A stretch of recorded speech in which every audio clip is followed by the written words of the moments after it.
Hey, it's Mike with Carbonize This, where we take everyday items and turn them into carbon. Today we've got a mashup video where we're going to take some viewer suggested items and some food scraps and carbonize them. So the viewer requested items were the sweet potato and the onion. We've also included this underdeveloped spaghetti squash from our garden. In the bowl we've got an avocado pit, a peel, a mango seed, and we've done mango before but not the seed. And then we decided to include these moldy tomatoes because we're really curious about how that mold's going to turn out. So let's get them loaded up in the carbonizer. We're going to load these in the back of the retort.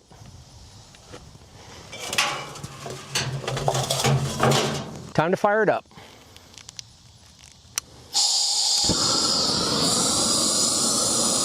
It's actually been about a week and a half since we carbonized these items. We had a ton of rain that's delayed us checking it out. So we're gonna see if everything carbonized will be good, but if it didn't, we could have some rotten food in here. So let's check it out. Okay, everything looks okay. I don't smell anything yet, but we'll see. So here we have the avocado peel that had the 3 cherry tomatoes in it, and that's the cherry tomato that had started to rot and actually grow mold on it. And that dark spot right there, we think is the mold that was on top of the cherry tomato. So here's also where some mold was on that second cherry tomato here, kind of on the bottom where it's real white. What I'm going to try to do is pull each of these tomatoes out. There's one. There's the other. I think the cherry tomato is hollow, but I'm going to try to cut it open and get a look at it.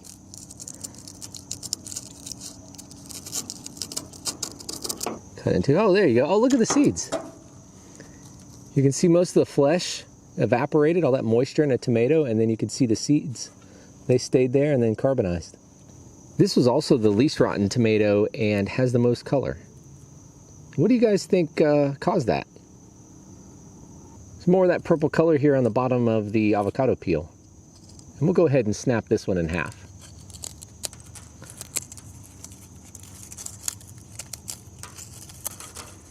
Here's the mango pit. We eat a lot of mango in our family, and we have these left over quite a bit and thought we'd carbonize it. So lots of cool colors here. A very, very deep purple, and then bronze, and then kind of a silver color. Not quite sure why that happened. You can see a little bit of the sugar that leaked out and carbonized there, this kind of rough texture. So let's see if we can break it in half. Oh, definitely. Oh, look, there's the inside of the seed. Look at that, that is cool. Looks like a giant bean. So that's really cool. This is like a pod with a seed inside of it. I did not know that about mango seeds. So that is really neat. I'm gonna save that. I mean, look at the color difference. You've got the purple and the bronze here, and then you've got the silver of the seed itself. It's carbonized completely, very lightweight. I think we'll save that. You know, on second thought, I wanna show you guys what this looks like. There we go. So that's kind of the outer shell of the seed. And let's break it open. Oh, look at the structure there. So you can see this kind of almost like a honeycomb-like or corrugated look to the shell or the seed. Oh, it looks like a cashew. There's the inside of the pod. Let's see if I can break it open. Kind of that paper covering that was on the seed.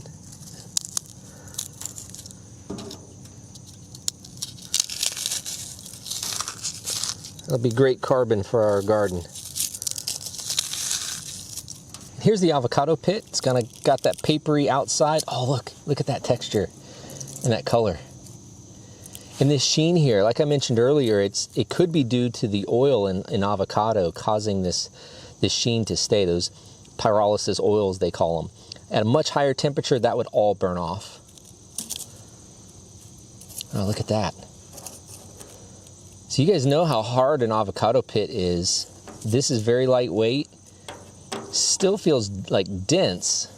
Oh, look, oh, whoa, look at that. Look at how bright that color is.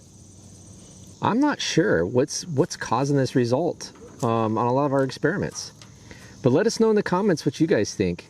All right, here's our onion. We'll just kind of peel it off in layers.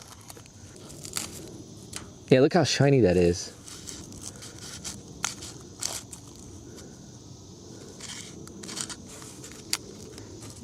Okay, we're gonna go ahead and cut this one in half. Oh, look at that. Look how that turned out. Just like you'd expect an onion layer to look like.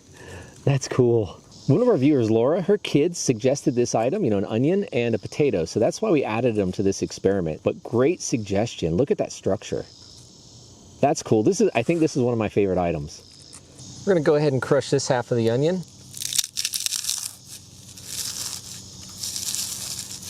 Nice little diced onion. We've got our sweet potato here. A couple interesting things. Here's where we poked it on the top just so it wouldn't explode, and you can see some of the sugars came out there and carbonized. There's a little bit of an eye to the potato, and then it looks like this outer layer is kind of papery, and it's pretty light. It might have carbonized completely through. All right, we're gonna try to peel these layers off, and then I think we'll cut it in half.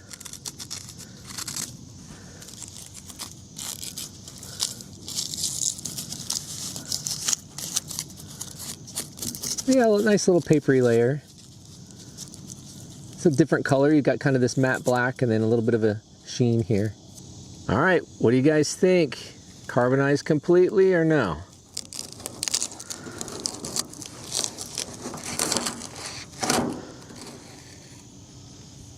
Whoa. I did not expect this. I actually thought there would be more flesh and not carbonized nearly as much. I definitely did not expect it to be hollowed out. Here's what's really interesting. Normally when we cook sweet potatoes, we peel the outer layer off and you get kind of like this thready, kind of fibrous outer coating, and then you get to the good, nice, creamy center. You can actually see that right here. So here's the outer peel. Here's that layer when you make a sweet potato, like baked sweet potato. Here's that layer that's kind of that fibrous, stringy texture. And then the soft inside, that's what ended up evaporating. We'll definitely have to do a white potato soon to see if it has a similar structure.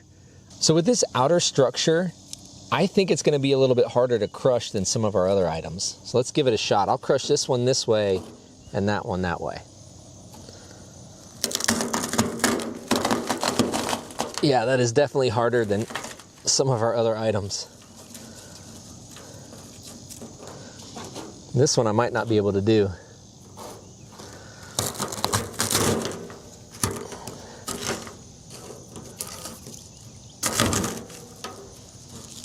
Pretty neat. The colors here and the texture actually make it look like tree bark. Last but not least is our spaghetti squash. So the stem here is really dark. That's, you know, a more woody material than the flesh of the spaghetti squash. We'll check out the bottom. More of those colors we've been talking about. I'm starting to think it's the pan that's causing those colors. All right. Okay, let's see what it looks like. Oh, that's neat.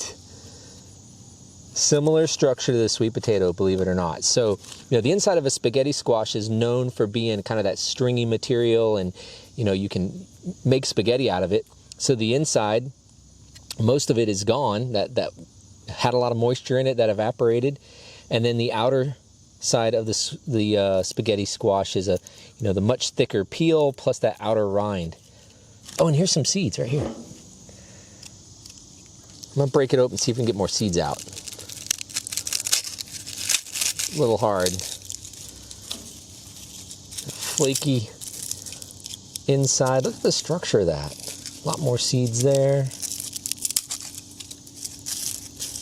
Look at that layer. This kind of crosshatch of material.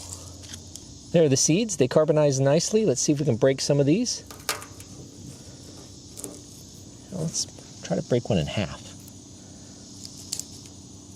And you get, yeah, it's just too fragile. We're gonna cut this one in half the lengthways. Oh, no we're not. Oh, there's more of that structure. That's pretty neat, very fibrous. Let's see how easy it is to break up. Oh yeah, nice fine powder. That's what we want in our biochar.